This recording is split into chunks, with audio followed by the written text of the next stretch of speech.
Hello everyone, welcome back to our channel. আজকে আমি দেখাবো পাইনঅ্যাপেল ফ্লেভারের একটি কেক। তো এই কেকটা সিম্পল ডিজাইনের মধ্যেই ছিল, আর এটা আমার একটা ফ্রেন্ড অর্ডার দিয়েছিল। তো হাফ কেজির থেকেও ছোট কেকটা সাইজে। তো দেখো, আমি ব্রেডটা করে নিয়েছি। করার পর তারপর আমি ক্রিম দিয়ে ক্রাশ দিয়ে নিচ্ছি ভালো করে, আর একই সাথে লেবেলটাও করে নিচ্ছি, যাতে যখন সেট করব কেকটা যাতে উঁচু নিচু কোথাও না থাকে। তো ক্রিমটা আমি সুন্দরভাবে লেবেল করে দিয়ে নিচ্ছি।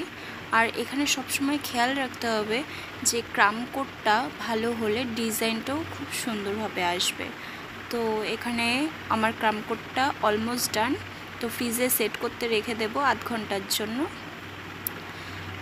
এবার ফ্রিজ থেকে আমি বার করে নিয়েছি।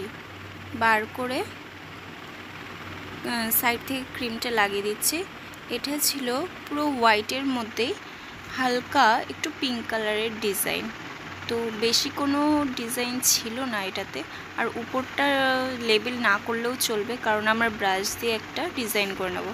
এই দেখো, সিম্পল একটা ডিজাইন। তো আমার চ্যানেলে যারা প্রথম এসেছো, ভিডিওটি ভালো লাগলে অবশ্যই সাবস্ক্রাইব করে দিও, আর পাশে থাকা বেল আইকনটি প্রেস করে দিও, কেননা যখনই নতুন ভিডিও দেব যাতে তোমরা দেখতে পাও।